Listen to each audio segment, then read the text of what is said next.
You're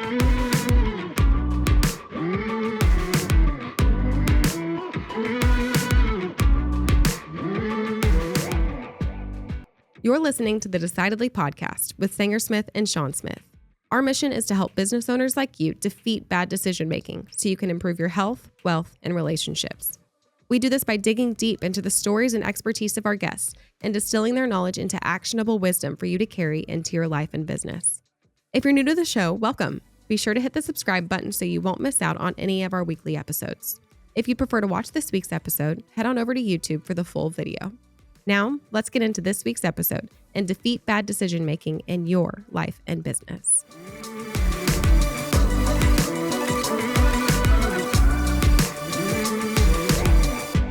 Last summer when I went to Colorado, I go every year, a friend of mine brought a fly rod, and I was sick of asking him to borrow his fly rod.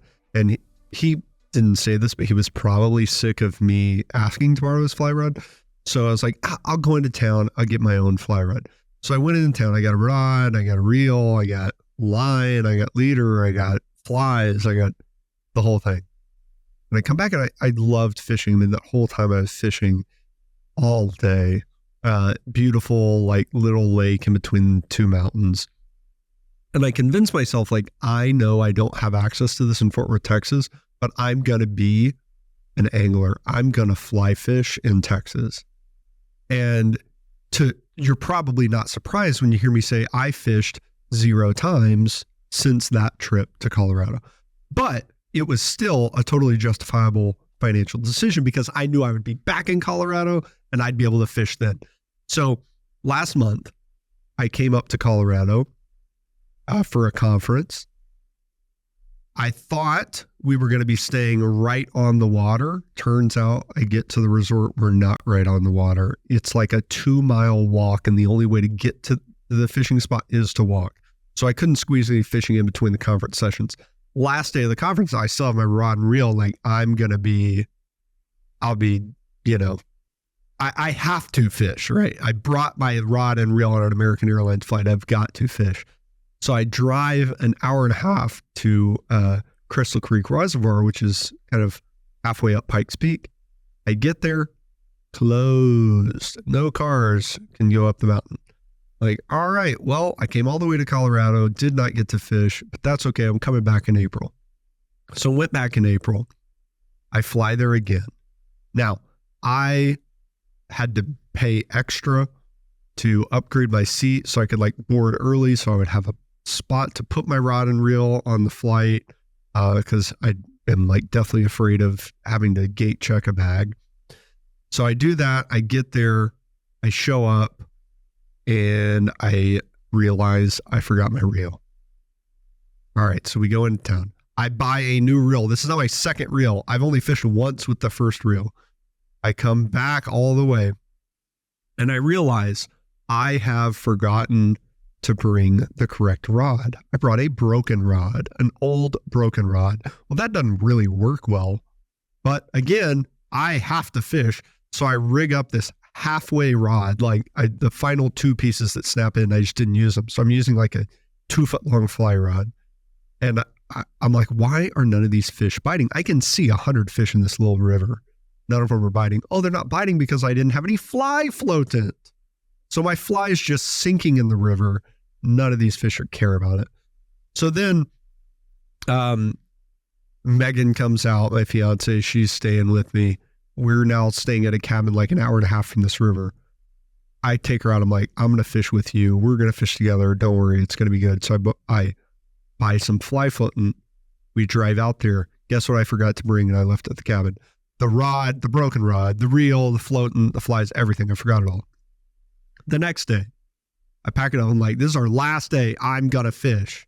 I've now bought two reels, 2 things of fly floating, plenty of flies, a broken rod, everything.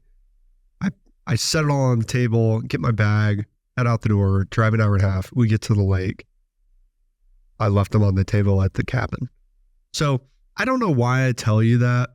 Really, there's not a deep lesson that you can apply to your business other than recognize what's most important, because what was most important on that trip wasn't fishing. It was just spending time in the mountains, and I got to do lots of that. And don't be afraid to buy that second reel. Don't be afraid to buy that second rod. Just remember to put it in the trunk. Our guest today talks to us nothing about fly fishing. He talks about finding what's the most important thing in your life. So if you are interested in thinking, what can my team do to attract people who love their job, who want to stay at their job, who want to stay highly engaged, you need to listen to our conversation with Ken Coleman. He's the host of the Ken Coleman Show on the Ramsey Network.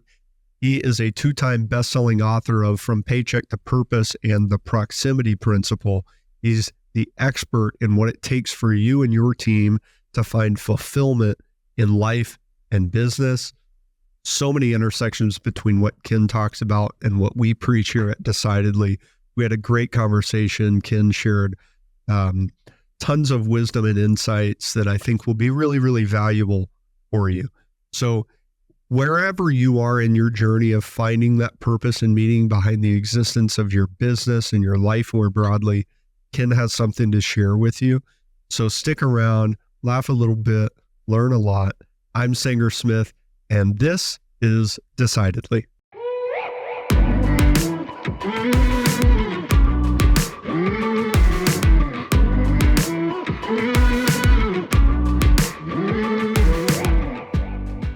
Ken, you are the guy that I want all of my clients to know. Your story of going from not loving your job to just completely pivoting and being willing to start from the bottom is like the level of boldness that I wish everybody had. Thank you for saying that. Yeah, it was, you get to a point of healthy desperation, where it's like, I know I'm supposed to do this. I have no idea how it's going to happen, but I'm going to regret it as an old man if I don't do it. And that's when you just kind of bite the stick and go. But I appreciate you saying that. Yeah, that question of, will I regret this when I'm on my, in my retirement rocking chair? That's right. It has motivated me to do a lot of things. Some things not so smart. Sure. I went out and rode rodeo bulls for a few years because I thought that would be something that I would regret. Didn't make a career out of that. Didn't really work out for me. Right. But starting a business, that was one too. I go, you know what? I can start this thing. It's going to be hard. I'm not going to make as much money as I am now. I'm going to be working way more for a little while. It could fail. All of the things that hold people back from a change. I think every business owner has faced that. They go, well, if I don't do this, I'm going to regret it. And I feel like because I know I'll regret it if I don't, I have to do it. So when you went from, what were you doing before you started your career in broadcasting? Yeah, I was working for a leadership company called Maximum Impact. John Maxwell, you may know him, well-known leadership guru. And so I was working for John, and then John sold the company, and I was a part of the executive team that essentially was phased out when the new owners took over. So, it was the nicest firing I ever had. He was all very professional. We understood it, but that's essentially what it is. You're laid off. Yeah. And so I went out on my own because the phone was ringing post layoff from people who knew about it and said, hey, we want you to help us. And so that turned into me starting my own company. And so I was doing content consulting, strategic messaging for content providers, authors, speakers, certain companies that were looking to maybe create products. And then we had a sales component where we were securing large sponsorships for live events. So it was just a landing place because about the time that I was laid off, I had been really questioning what the big picture was. I thought it was politics for a long time, and then I realized it wasn't that. And so when this one mountain you kind of had your eyes on for a long time, and then you realize that's not the mountain I want to climb, it's a little unsettling. In fact, it's a lot unsettling.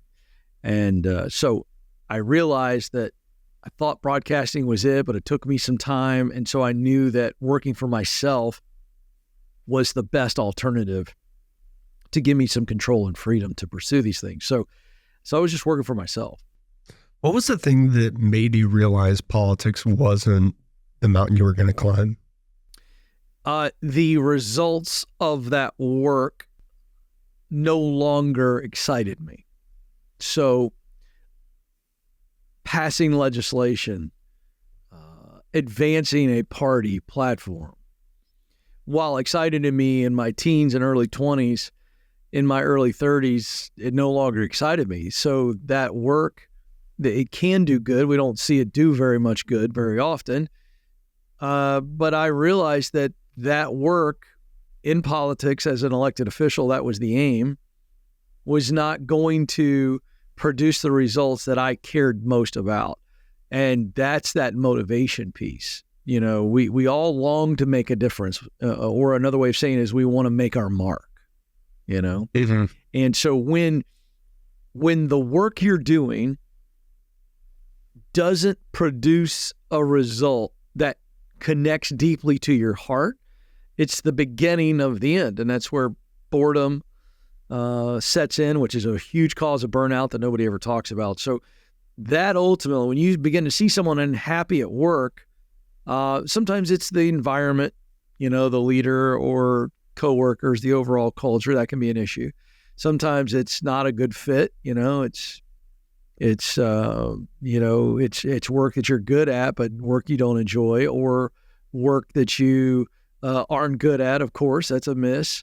But the one that most people never think about is the work that doesn't produce a result that you really connect to. And it is a slow growth disease, because over time you begin to go, these results don't matter to me. And then the next stage is, well, my job doesn't matter much to me. And then the really slippery stage that it could lead to is that I don't matter very much. There is something about meaning in work that makes work special. And yet we mostly look at work as a tool of provision, meaning it makes money for me so that I can live. But I don't think we can live without meaning. And there's relational meaning, and then I believe there's professional meaning. And so that's what was going on for me. And I realized this doesn't mean as much to me. And so I began to dive into, okay, if it's not creating legislation to make people's life better or whatever, what is it?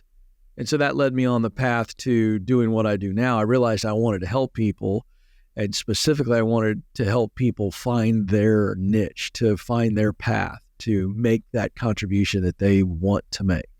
And I love hearing that, because when I work with business owners, a lot of times they think they're coming to get money tips, or they're coming to get some business leadership tips, or how do I improve my sales skills, or whatever it is that our consulting program can help them with, or our financial planning department can help them with. And usually the answer is that helps them and provides a meaningful impact in their life. But there is a lack of clarity on the vision for their purpose in their life or with their company. And just like our lives can't have, our work can't be meaningless. Our businesses can't be meaningless. The purpose of the business can't be to make money. The purpose of our job can't be to make money. Just in the same way that the purpose of our life cannot be to breathe air.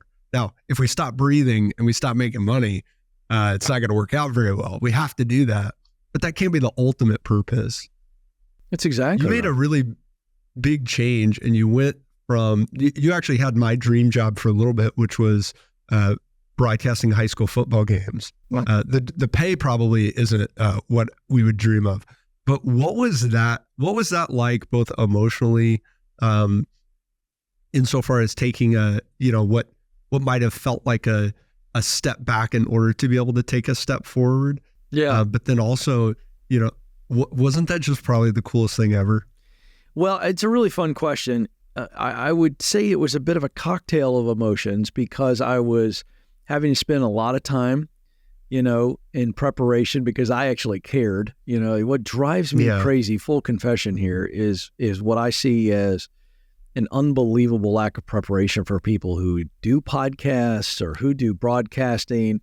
And so I'm doing this high school football play-by-play as a part of a broadcasting school that I was taking. And I was the only guy in my 30s. The rest of these guys in this class with me were, mid-20s or young 20s. And so when we got the opportunity to do it, I was very excited about it because I've always loved sports. I particularly love football. And so to get to do play-by-play, it was fun. And so I was treating it like it was a major network game. I was getting as much information as I could during the week from the coaches and from my the director of the class that would help us get the information. I was creating my own spot charts. And so I don't know if people realize this in real play-by-play football, whether it be radio or television, these play-by-play guys have spotters. And the spotter is in the booth with them, many times with binoculars, but watching the game. And when there's a play called and you're calling the tackle, essentially, so, Collins is in I formation, takes the handoff, moves to the left side. He bounces outside. He's going to get to the 30, to the 35, pulled down at the 37. And at that point, someone's pointing to a chart for the play-by-play guy. Okay. So that you can see who, if you don't have it all memorized, which is impossible to do, unless it's the, world-class defensive player, right? Yeah.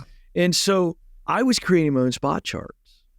And nobody was telling me to do it, but I was just going to the nth degree. Essentially no one was listening to these broadcasts. Nobody. Like the kid next to me heard me. And then my wife, who's a good woman, she wanted to say she was supporting me back home. But I was away from my kids, 3 little kids on a Friday night. Many times we were driving an hour to and an hour back. I was doing prep during the week. So the cocktail was equal parts exhaustion and equal parts exhilaration. Because to your point, you felt it. I could see it on you when you asked me the question. It was a lot of fun playing that role. Now, it was real play-by-play, but it's not a large audience. But as a guy who loves sports, and I certainly had my play-by-play favorites, and to try to mimic them, to try to do a good job, it was like role play. So the actual broadcasting part was really fun. And then second, it was really rewarding, or I should say third, right? It was exhilarating, but it was also rewarding because I was learning a skill. I was learning how to do something that I had only consumed before, never performed. So it was good. It was good for me mentally. It was good for me emotionally to show up and keep showing up and saying, look, nobody's paying attention to this. This isn't about notoriety. This is about hustle and learning how to do something, proficiency. Yeah. And there's a level you just can't reach without that level of commitment and work. Yeah. And it's always fascinating to me to see behind the scenes on something that we consume in popular culture that looks so easy. Like nobody knows what that play-by-play team is doing. Right. I had actually kind of always wondered, how do they know all 100 players on both sides of the football? They don't. They can't possibly, right? I imagine they had a chart, but... Yeah, well, a little inside baseball here. Next time you're watching television, watching football on TV, and if they do a shot of the 2, or sometimes it's 3-person booth, you'll see a person in there who's never been on the air. You'll see them. That's a spotter. And they've got these big charts. And so let's take an Al Michaels, legendary. So when he's calling the play, even on television, while he's describing what happened, that spotter is pointing to number 54.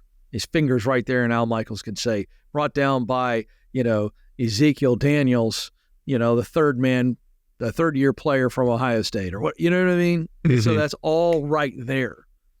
So that's how they make the sausage. One other point I want to make that hit me, back to the story, and why I'm a big fan of people trying something at a very small level, a very humble level like I was doing, is it's going to undoubtedly let you know how much you care about the actual task or the role. Because if you're willing to put the effort in that I was putting in and try to be really good at something that nobody's seen, that's how you know you love the task. That's how you know you love the role. But if you just don't have the juice and you can't put a lot of effort into something, take that as a great sign. But man, if you love something when no one's looking and you're willing to put in the time and effort when no one's paying attention and there's no financial reward, it's just you're doing it for the sake of doing it, man, grab that with everything you got, because that is a sign your heart is confirming that you are willing to suffer, sacrifice. That's huge. Yeah. Yeah. And if you're not willing to make that sacrifice, then stay the heck away. A lot of times, friends of mine ask me, "Oh, so, I've been thinking about starting a business. Do you think I should do it?" And we talk about it, and they bring up objection after objection after objection after objection. Well, I'm just worried about the money. I'm worried about the time. What if I end up working too much? What if I get sued? What if this and that and the other? And then for some of them, I go, you know what? Yeah, actually, you shouldn't. Right. You shouldn't do it, because maybe the rest of us are naive. Maybe we're a little too hard charging. We're not thinking of all of the risks. But those thoughts didn't come into my head. I didn't start my business and go, oh, but what if I have to work too much? Oh, what if I don't make enough money? It was, a compulsion, probably, like you said. I've got to do this broadcasting thing. Yeah. You're not worried about how hard is it going to be? What's the financial risk? All of that. And to some degree, maybe we should have been a little bit more worried about it, but that's what got us to do it. Yeah, I agree with that so very much. If you're thinking about reasons why you shouldn't do it more than you're thinking about reasons that you should do it, there's your sign. Yeah. It's just that simple. I imagine, and you said it earlier, your wife was really supportive when you made this big life shift. And I unfortunately see a lot of people whose spouses are not. Their spouse prioritizes the security of life as it is. Maybe they don't like the idea of, they have all of the risks that they weigh that maybe don't come into the risk taker's head. Well, what if he does have to work too much? What if we make less money?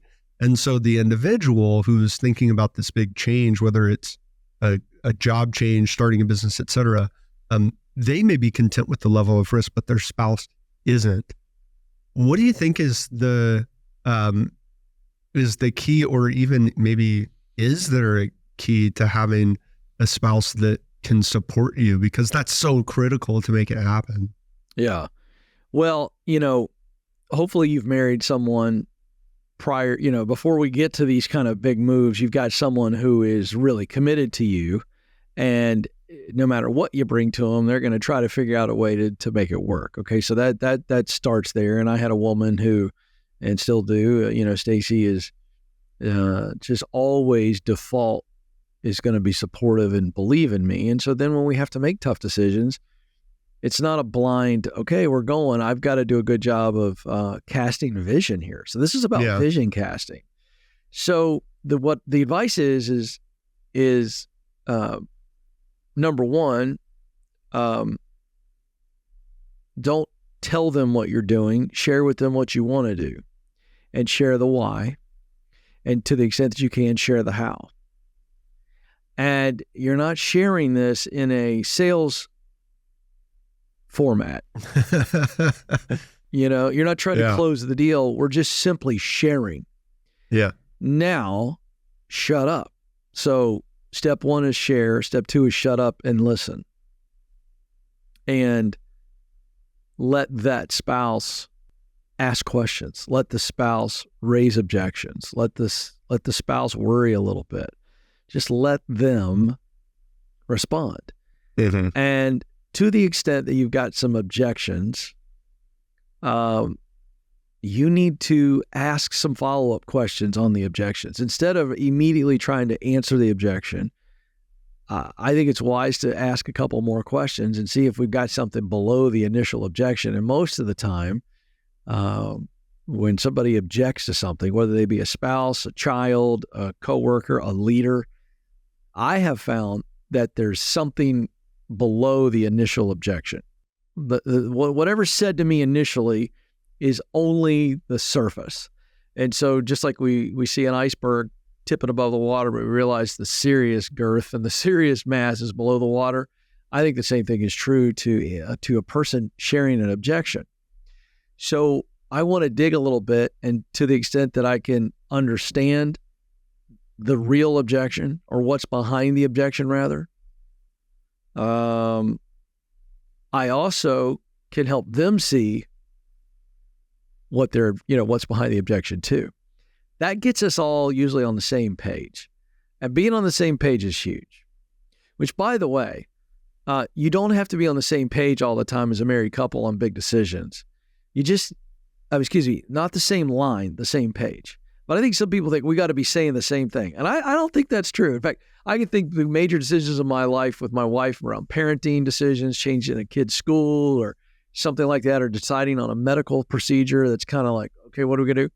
I have found that Stacy and I are rarely on the same line of the page, but being on the same page is enough. And I'm just kind of saying we got to, we don't have to be completely in unison on every thought and feeling. That's just madness. So in this situation with her, to your question, life would be boring if you were, probably. Well, yeah, but it's also just flat out impossible. Yeah. So why are we trying? You're creating unnecessary frustration and tension, as opposed to going, if Stacy's on the same page, great. I don't need her reading from the exact same line. And then we're going to move forward. So in that case, I sat down, I explained the what I wanted to do, why I wanted to do it. To the extent that I could, I projected the how and the how long. And I could have done a better job of listening. So the advice I'm giving today is from me screwing that up. I made some big moves where she just, because she's an amazing woman, she's like, come on. But I never gave her a chance to react to the vision and thus shape the vision. So I've since learned that. And so in this situation for a spouse, you've got to meet their needs. What are they scared of? Right? Is there some emotional and financial safety stuff going on here? And to the extent that you can cast a vision that they go, okay, I'm uncomfortable, but I'm bought it. Mm-hmm. And if you get them to, there's some things I'm uncomfortable with, but I get it. And I know what I need to do to address that. I know what you're going to do to address my uncomfortableness, but I believe we should do this. Then you've got where you need to go. And then you're unified and you deal with what comes. Yeah. Thankfully, my fiance, Megan, is super supportive. I wish I was able to distill the advice into how to luck your way into finding a partner who can be so supportive. Right. But my dad kind of told me that it is luck. He told me early on, he was like, look, I'm married an amazing woman. Nobody's more supportive than your mom. Nobody could have ever supported me more than your mom. I have no idea how I got here. He was like, I just lucked my way into this. So good luck, man. And I had to figure that out for myself too, which is, you know what? Well, you know what? I want to take a stab at that, if I may. Yeah, go for it. He may have lucked into it. I don't know. But for someone trying to be intentional here, can I tell you what you're looking for? Yes. Forget all the nuances about what you want in a spouse, but you better have some yeses to these big questions. The first one is, do they love me? That one was a hard one for my dad. The good, the bad, like they love me at my worst. That's a big one. Secondly, do they know who I want to be? Mm. And if they don't know who you want to be, that's on you. But they better know who you want to be. Okay? And then I think the third one is, after we get through, do they know who I want to be? It is, are they willing to go where I want to go? That's a two-way street. Yeah. And so I think if we got some yeses to those three questions, you're going to be okay no matter what life directs. But if one of those is off, then I think you're going to have some real marital strife around being true to who you are, and because it's a couple. I mean, and she's got her dreams, and I just think, and here's the deal: I didn't have that structure, and those are just simple questions. But I made sure of that. Before I asked Stacy to marry me, I knew I had a yes to all those things. Yeah. And if she were sitting here today, she would tell you that I got yeses to those three questions. I I can't object to any of that. And I can't speak for my dad. I don't know how well he understood those answers when he got down on one knee. I notice when I observe the behavior of clients, particularly when they first start working with us, that a lot of people actually don't know the answer to their own question of who do I want to be. Absolutely spot on. Great insight here. So what do you think it is? What needs to happen for someone to be able to answer that question for themselves? Yeah. Well, I think self-awareness is a superpower because the way I would say that in a different way is that clarity leads to confidence and confidence leads to courage. So clarity about oneself creates confidence in oneself. And a confident person will be courageous when life demands it. But outside of clarity, you'll never have the confidence to step into a moment of courage. Like you just can't willpower courage. Yeah. It must be built from clarity and confidence. So I believe this is my methodology. So say this a million different ways. My methodology is simple. I think everybody's wired with 3 wires. One wire is talent. It's what you do best. Soft skills, hard skills. The next wire is passion. It's a deep love, the willingness to suffer to do a certain type of work, right? So for me, it's communicating, creating, coaching.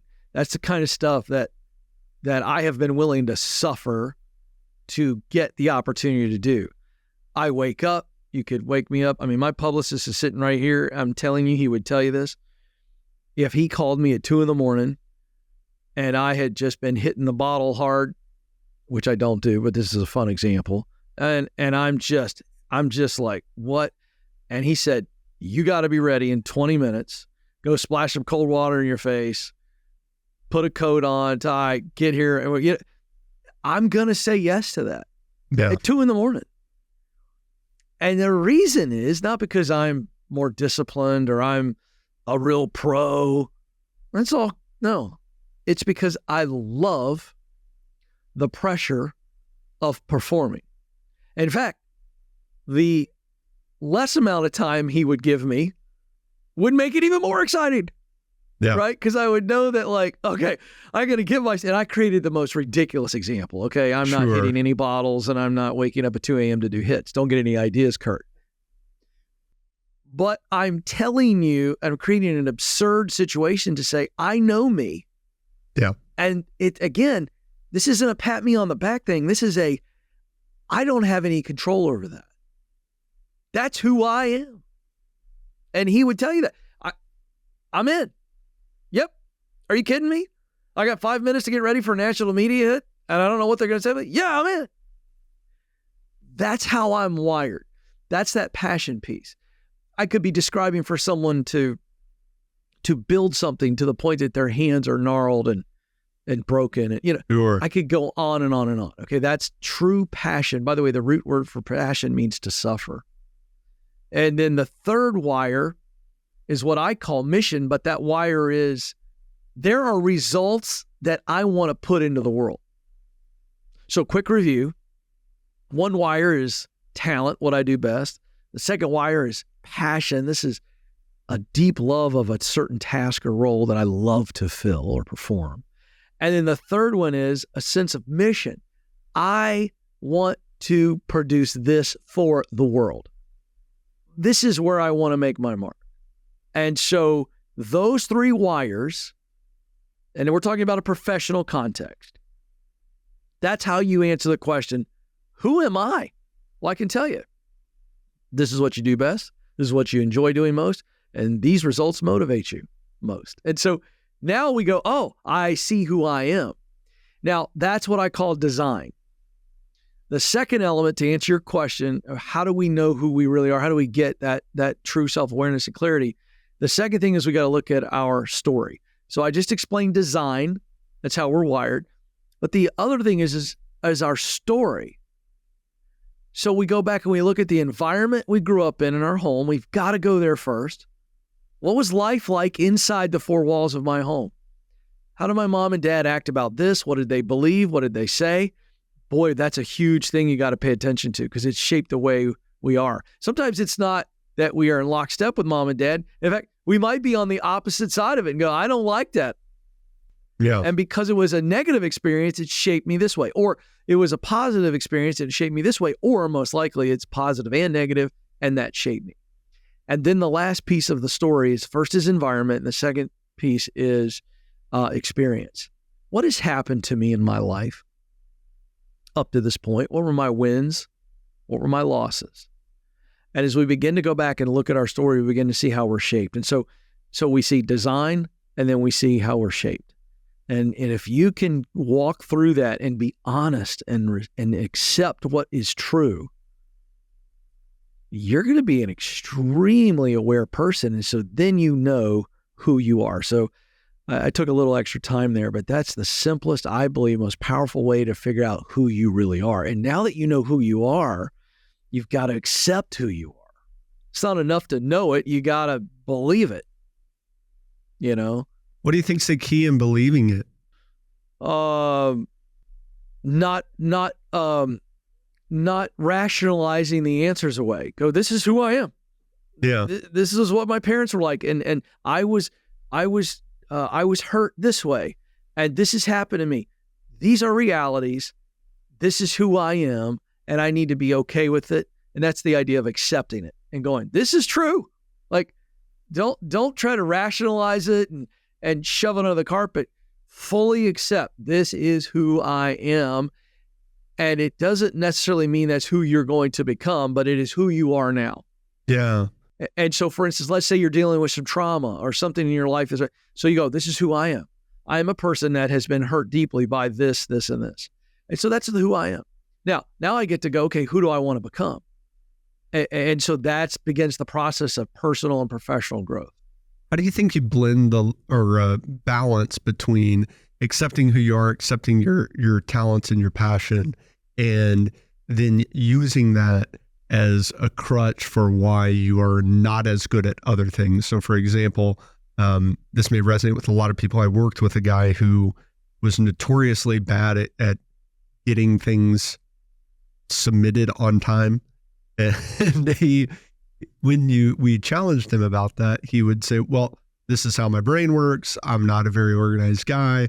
I just don't handle that really well. And we don't have a lot of accountability mechanisms in place. That's just me.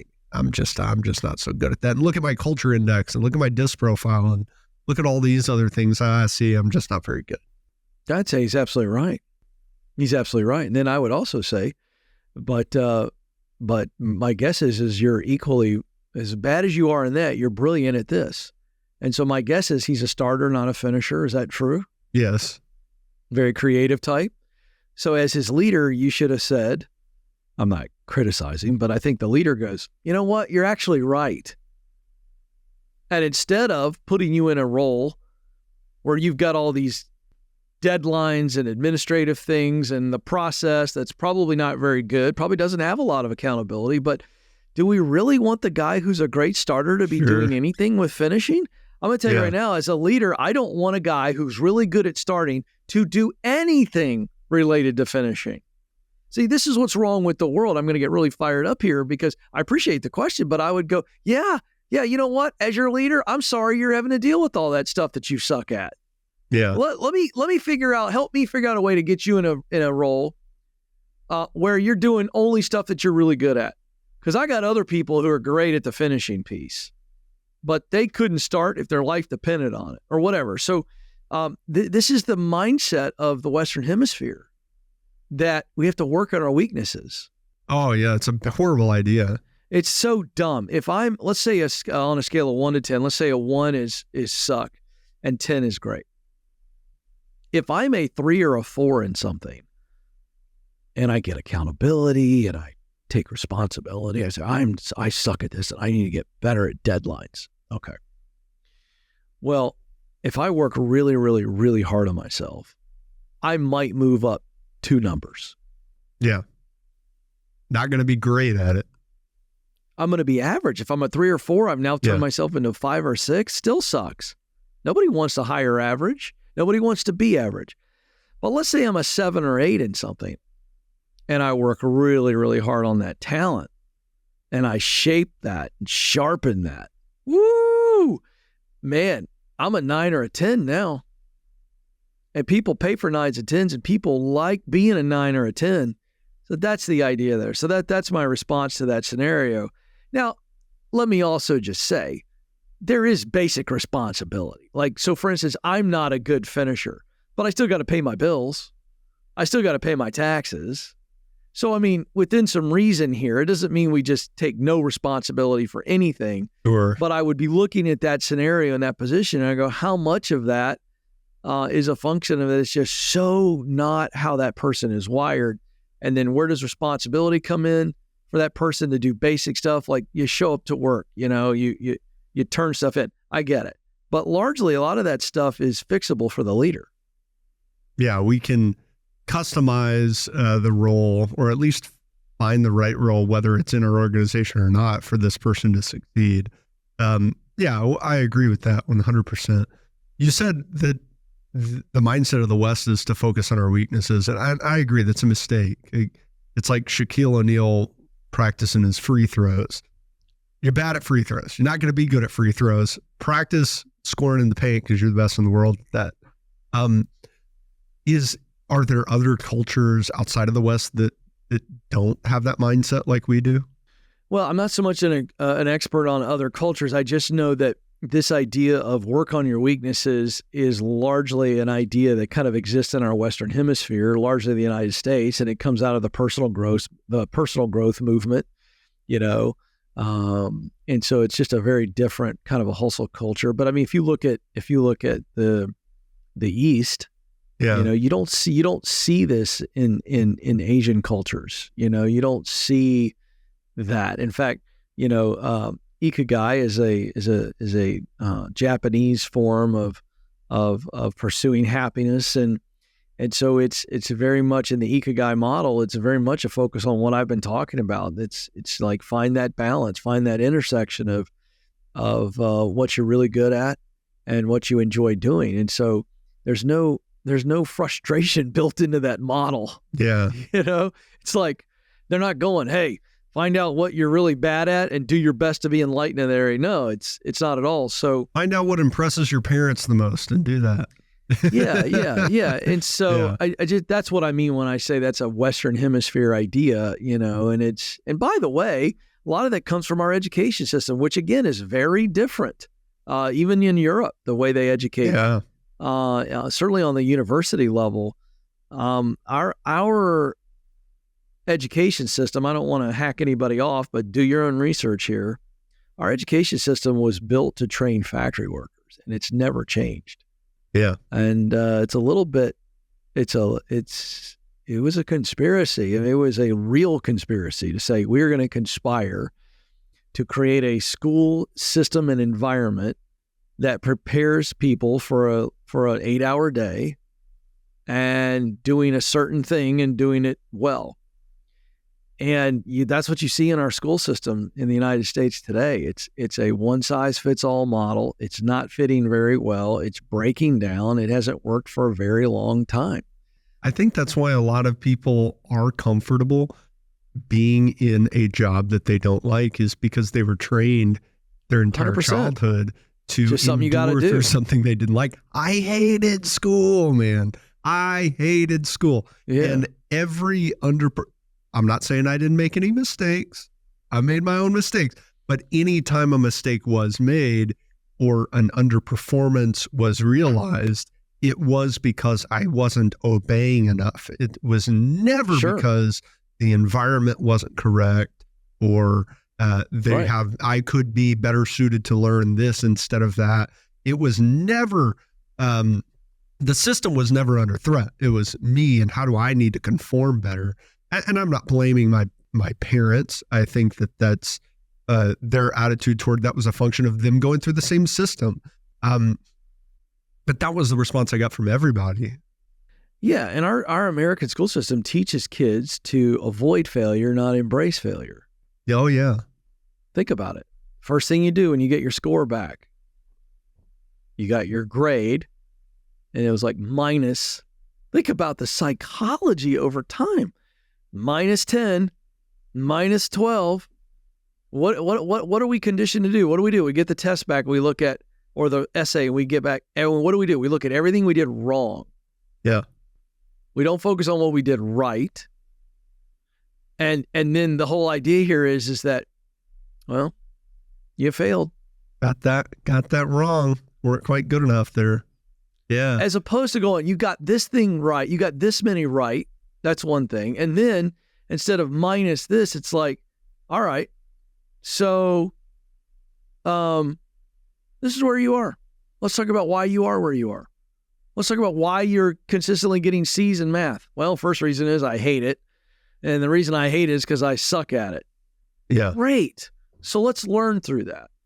So in the future, your brain, it's not a natural proficiency and gift for you. And so you just need to be aware of that. But I tell you what, let's focus on the fact that, boy, you crushed your last history exam. So, and again, I don't want to get too deep on a rabbit trail, but it's just we teach everybody to go, oh, I just got examined and how many did I get wrong? You know, as opposed to going, it doesn't even matter. We're gonna let what we failed at teach us something about ourselves, as opposed to, well, you didn't study hard enough. It's become about memorization and regurgitation, not inspiration and imagination. That's what's wrong. Yeah. I'm on a soapbox, and I'll get off the soapbox. No, I agree with you. The school experience was horrible for me and most Me too. friends I know. College was really not much better. Minorly an improvement. And by the way, do you know this, that valedictorians, they've done research on this, the valedictorians are not the most successful and best earners. Interesting.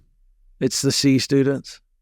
Proud C student here. So the people that love school are, and nothing wrong about this, but if you've got multiple kids and one of your kid loves school and really thrives, the other one doesn't, I can tell you right now, one of those kids is wired to be a little bit more of a rule follower and a conformist and a system person, and they're going to thrive. They're going to be successful. The valedictorians are successful, but they're not the biggest earners. But you got that C student who's struggling with all that stuff. There's your entrepreneur. There's your billionaire CEO. Yeah. There's your mover and shaker. It's just the way it is. They're not conformist, and thus they struggle in a very conformed, very process type environment. I wanted to throw that out there because I hope that encourages maybe some leaders that are listening to this to go, maybe for the first time in your life, you embrace the fact that you aren't a conformist, and that's why you're good, and that's why you should be an entrepreneur. I love embracing it. In fact, we have a rule at Decidedly, we won't hire a 4.0 student. Love that. I don't want to hire a 4.0 student. That I like. And if they're a 4.0 student and they sneak into this company, they will do it because they did not put 4.0 on the front page of their resume. Right. And some of that is me using my small little tiny axe to chip away at the tree that was in front of me in my whole, college career, which was, you got to get a 4.0. And if you don't get this grade, nobody's ever going to hire you. You're going to be a failure. Yes. I go, you know what? If your biggest achievement in life is that you followed the rules for 4 years, you're going to do great somewhere else where they can tell you exactly what to do. At our company, I can't tell you exactly what to do all the time. Yeah. And so I'm just not suited to lead you, and you're not suited to work here. And that's okay. I love that. I am your biggest fan. That policy is the coolest thing I've heard in some time. It has worked out for us so far. But it seems like culturally we're going through a wave where people are more likely to quit. Like, I think COVID kind of, jump-started that culture shift where, people my dad's generation and certainly older than him, it was get a job, stick at that job for 45 years, and you're going to live a good life. And maybe that's still possible for some people to have for them, but it doesn't seem like that's what my friends want to do. And I'm hearing a lot more. We've had plenty of guests on the podcast talk to us about burnout and silent quitting, and the encouragement now seems to be, work somewhere for a few years, quit and go find something else. What do you attribute that culture change to? And, is it good? Is it bad? I would say that it's I would say a bit of an agnostic on that one. It's not good or bad. I think it's kind of right there in the middle, and I think it's just it's all how it's led. So this belief system that I'm not going to work in the same job for 30 years is actually correct. Yeah. Think about how the world has worked. How the world at work has changed from the greatest generation, which would be my grandparents. So they came through World War II, and they did work the same job for 25 or 30 years. And I don't mean just the same company. I mean the same stinking job. Yeah. And so the world of work has changed. Technology has changed that. Diversification, global economy has changed a lot of that. There's 80,000 factors. So the other thing is that this youngest generation, it starts, by the way, with the millennials. So I'm Gen X. We begin to see the shift that you just described in your question with the millennials. And so now the millennials, by the way, are the largest demographic in the workforce, which is pretty fascinating. And millennials were the ones that kind of brought this idea that I'll do this for a year, then I want to move on. I'll do this for a year. And I think that what happened with millennials is it's like they were the first generation to say, I don't know any more than previous generations. It's not like we were preparing millennials to figure out their professional path any better than previous generations, because we still haven't. But they had a mindset that was, I'm not going to be like my grandparents and my parents. I like the idea of working for the same company, doing the same job day in and day out. I think they were like, that something doesn't ring well. And I don't think I've seen a lot of happiness and joy. Yeah. So I think they were more of an explorer type of a generation to say, there's got to be more enjoyment out there, and I'm willing to try it out. I'm willing to test the waters. More technology, the job market changed dramatically as these young people, the millennials, were coming into the workforce, the very first front edge. So there's a variety of factors, but they were just like, now with Gen Z and then the pandemic, it's kind of like a cocktail. Yeah. So the millennials are already there as the way they viewed work.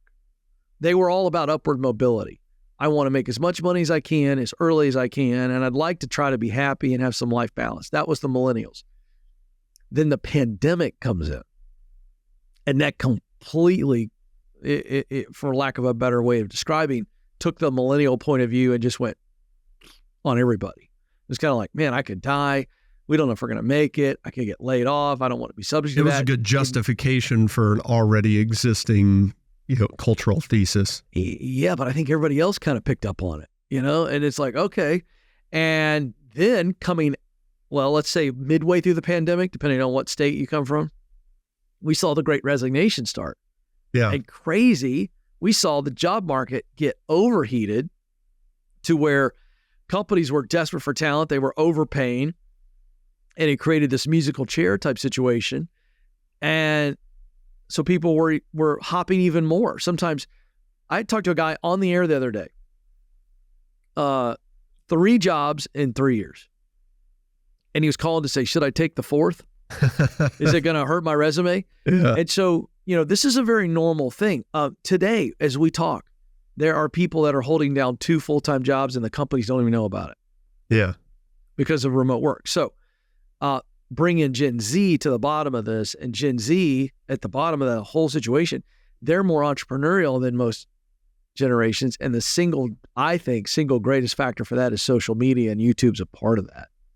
When they see people working for themselves, creating their own channel, creating their own content, they're like, that's what I want. I don't want a traditional job. I want to sit at home, make videos, and make millions of dollars. And they're seeing it happen all the time. So that's what's going on with the whole, I don't see myself doing this for 5 or 6 years, maybe a year, maybe 2, then I want something new. And so a little bit of that is just sheer exploration, trying to find their way. That makes sense. as a business owner, I don't want people to quit. I don't want people to silent quit for sure. I don't want people to feel burnt out. Is there anything that leaders, what is the big thing that leaders can do to help people want to stay instead of at a job that they hate, at a job that they love? Yeah. It's all about creating an environment where they're engaged. And so Gallup has done the most work on this. I study this stuff left and right. There are 3 things a leader can do. And if you do these things, you've got a very high percentage of creating engagement, one employee at a time. The more engaged they are, the more productive they are. The more productive they are, the greater profitability and the greater loyalty that they will have. Okay, so these are the 3 things. A leader must make sure that you meet these primary human needs. The first need is they want to see meaning and purpose in their work. They want to know, does my job matter? Not just to the customer or to my boss, but does it matter to me? So they need to have a sense of meaning and purpose in their work. Secondly, they need to be recognized for their unique contribution. Very specific. They need this publicly and privately. They need their leader to call them out publicly in front of their peers and say, the other day, we had a problem with one of our systems. You jumped in, dropped what you were doing over here, jumped in, volunteered. You came up with a code and you wrote the code and we fixed it and we avoided this. Whatever the specific, you praise them for their uniqueness in what they're doing to help. And then the third thing is they want a relationship with their leader.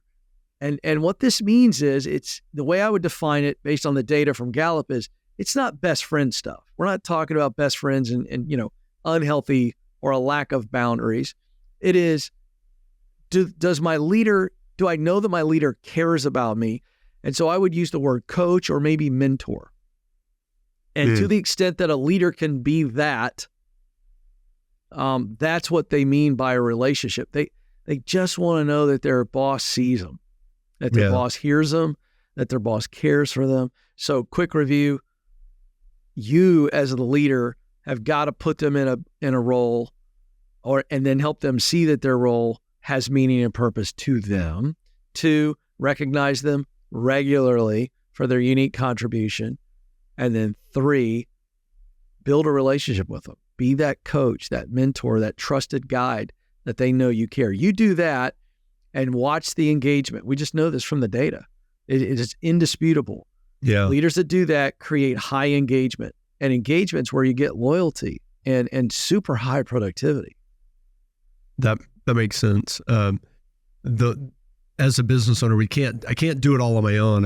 I've got to have people who can do things that I can't. And the way I've got to do that is to leverage their unique abilities. The reason I hire them, I tell my team this all the time, is I hired you because you're better at this thing that you're doing than I ever could be. It's not because I don't want to do that thing, although some of you do things I don't want to do. You're better at it than I could ever be, and that's why you're here. Ken, what's your top decision-making tip for business owners before we wrap up? I think you have to make sure that you run the decision, whether it be, let's call it small, medium, or large. Okay.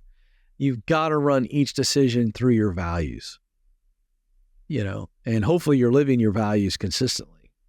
The best way to make good decisions is to always make sure that the decision runs through the filter of your values, your company values, whether you got 7 or 3 or 70, which you should never have 70 for the record. But the point is there needs to be a value system that's already in place. And then no matter how big the decision is or how small the decision is, the decision must make it through the funnel of our values. In other words, it must align with our values. So the easy decisions that look easy, make sure.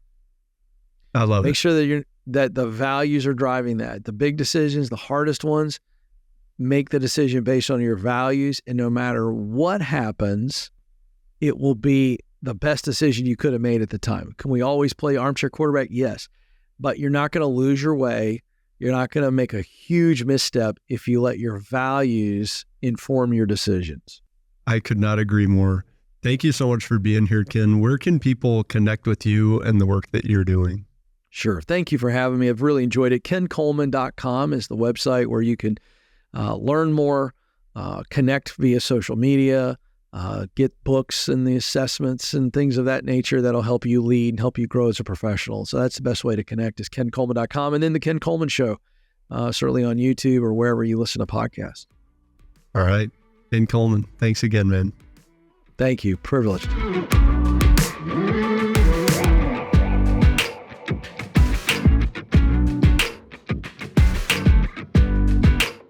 My takeaway from our conversation with Ken is something we've talked about before, but work has to have a highest and best purpose.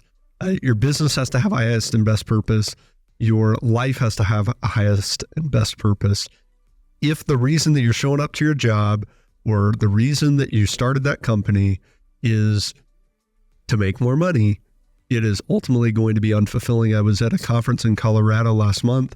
I was talking to an advisor. He was not the owner of his firm like I am. He was an employee. And he said, "Oh, so you started your own? I want to talk to you about that." And I started talking. And I was assuming a lot of things about him. And I finally got to like, well, dude, I mean, of course, like if you start, you know, you're going to make less money at the beginning. And he kind of looked at me with a cockeyed expression and goes, huh? And I was like, well, let me ask you this. Why do you want to start your own firm? And he goes, compensation. And I was like, oh, yeah, you shouldn't. You shouldn't. If you're going to make a big life change, I think he hinted at this. Not hinted, he directly stated, you're going to make a big life change. It's got to be motivated by something that could not possibly be less important than anything else, meaning it is the most important motivation you could possibly articulate, and then you go for that. You just made a great decision to listen to this episode of Decidedly. Make another great decision by subscribing to the show and leaving us a 5-star review wherever you're listening. We appreciate the support. It helps business owners like you find our community and defeat bad decision-making in their own lives. For more decision-making insights, check us out at decidedlypodcast.com, on Instagram at decidedlypodcast, or grab a copy of Sanger and Sean's books from the links in the show notes. Finally, we'd like to thank Shelby Peterson of Transcend Media for editing and post-production of the show. Thanks for listening. I'm Morgan, your producer, and this is Decidedly.